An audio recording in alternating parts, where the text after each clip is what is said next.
Today, I'm going to be reviewing the TheAudio Voyager 3, baby brother of the Voyager 14. Can the Voyager 3 live up to the Voyager family name? Let's find out here on Audio In Reviews.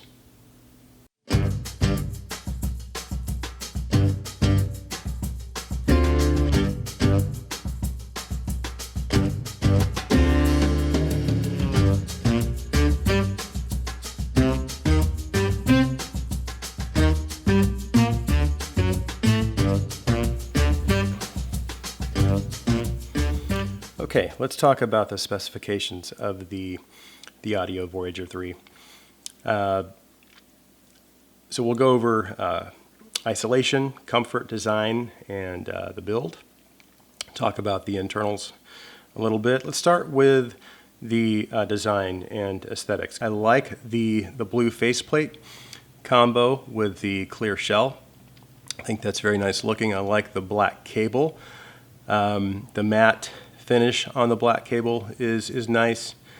I like the metal accents on the cable, the metal chin slider.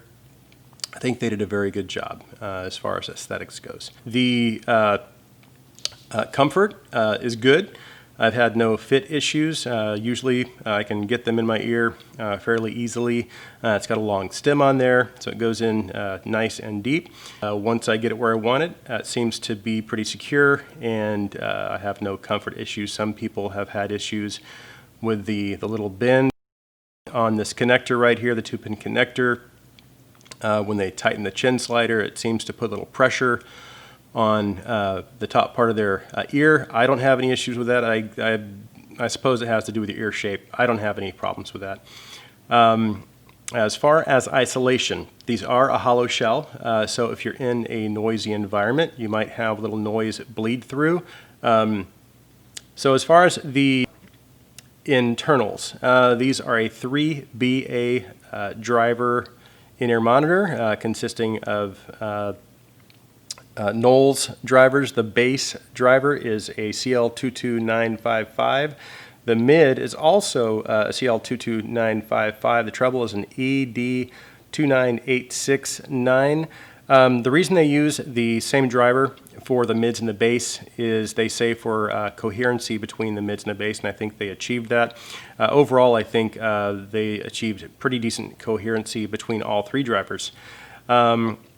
And the cable is it's an ultra pure 8-core silver plated copper. And the cable, I've had no issues with microphonics at all. It seems to handle that quite well. And again, the chin slider, once you get it in place, it's pretty secure. And again, I just like the fact that they used the metal connectors. So overall, aesthetics, design, build, I think TheAudio did a great job with these. Now let's talk about the case, because I think when it comes to aesthetics and design, that definitely comes into play. I like this brown case. I think that it goes really well with the overall aesthetics of the inner monitor, with the blue, the brown, the black. I think it's really cool. The case is a good size, but it's not too big. It's pretty durable. It feels like it's probably a faux leather. It's got a liner on the inside, and it also has a mesh holder here for ear tips or anything else you might want to put in here along with that you might want to take with you. So I think TheAudio did a good job when it comes to overall design, aesthetics with the case and the in-ear monitor. Especially for the $159 price, you're getting quite a lot here. Good job, TheAudio.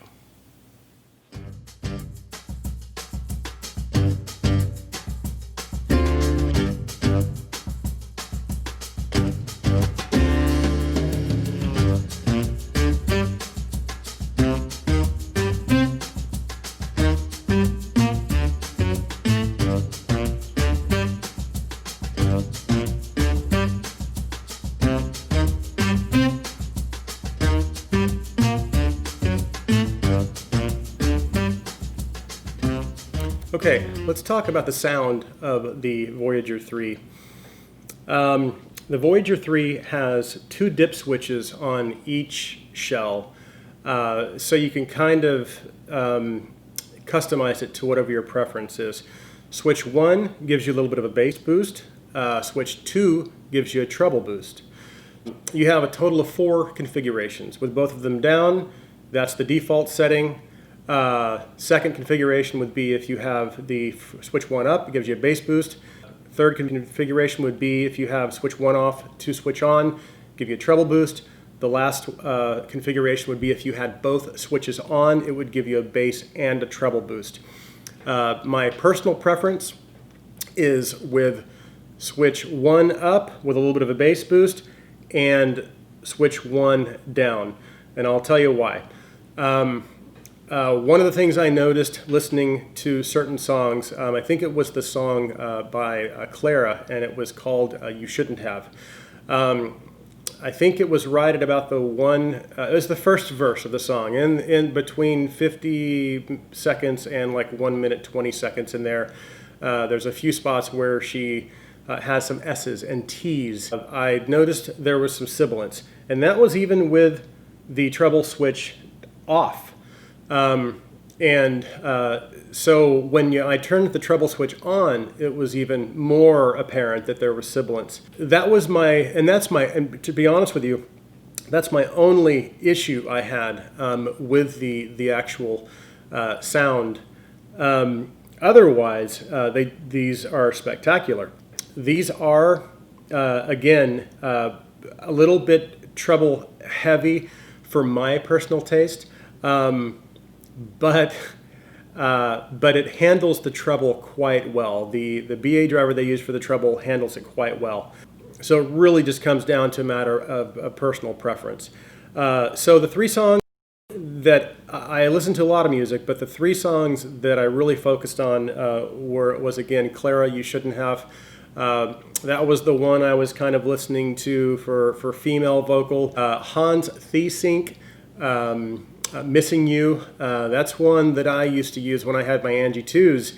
I like to use that song for a vocal reference because his voice is just so good. The tone of his voice is really a little bit deeper, real thick sounding. So for male vocal, this does really good. Actually, that song sounded great on here. On that particular recording, with the bass switch off and the treble switch off again, it seemed a little bit thin in the bass department. When I flicked that bass switch on, everything just sounded totally fine. The last recording I listened to was by Glass Animals, and I think the song's called Black Mambo. I'm a drummer, and so I listen really close to drums, and I love bass. I'm a drummer who wishes he was a bass player. And so those are the 2 things I tend to kind of focus on whenever I'm listening to in-ear monitors. That particular recording, there's a heavy emphasis on the snare and the kick, very pronounced in the recording. So the first part of the song, I don't think the bass is there. I think the bass comes a little bit later after the first verse or somewhere in the middle of the first verse. And because of the way the snare and the kick are presented in that particular recording, the snare is very forward, kick is very forward. And I mean, it just sounds so good. It's such a good recording to listen to. Then a little bit later in the song, then the bass comes in. And with the switch 1 up, with that little extra bass emphasis, man, I tell you, that song sounded so good when I was listening to these. The bottom line is, again, I had to remind myself that I was listening to an in-ear monitor that only cost $159. When you take everything into consideration, the cable, the build quality, the types of drivers they used, the aesthetics, the case, which I like the case a lot. This is one of the things I wish I would have talked more about in the video. I love this case. So everything that you get, and again, you're gonna hear me talking a lot about value. I think you're getting an excellent value with the TheAudio Voyager 3. Another thing I wanted to talk about is also, again, one of the things I read on the website was how they were kind of saying that this was designed for musicians. My background is as a drummer. So when I came into the in-ear monitor scene, I was introduced to in-ear monitors from that perspective. I used these on stage when I was playing with a band, and started out using really kind of cheap stuff, and then slowly started getting a little more into it. I bought some better ones, and then I realized how great these were for personal listening. And I think that's something I probably need to talk about a little bit more in or incorporate more in my future videos, is maybe looking at it from both sides. As a musician, using them as on-stage in-ear monitors, or just for personal listening, because those are pretty different things. However, a musician using an in-ear monitor a lot of times is going to be looking for the same types of things that an audiophile might be looking for in an in-ear monitor, like sound stage, separation. Depending on what instrument you're playing, you may want something that has a sound signature a little more suited for vocals, or for instruments, like they say this is for on their website. As a drummer, I'm going to want something that has a little more kick, because I want to hear the floor tom, I want to hear the kick, I want to hear that. And as a drummer, I also have to listen to the bass player, so I want to hear some bass. I don't know that these would do great as on-stage in-ear monitors. They might be fine. I don't know, I haven't tried them, but from an isolation perspective, as a drummer, these may not work for drummers. They might be fine for vocalists, or if you're playing a piano or a different instrument. So yeah, and I'll probably talk a little bit more about my background in audio in my bio video that I put up on my channel. Hopefully I'll get that soon. Going back to the Voyager 3, again, one of the things I have to stress is that these are a great value for $159. The sound is really, really good. And again, you get to kind of choose. You can mess with the settings on the switches and see what works best for you.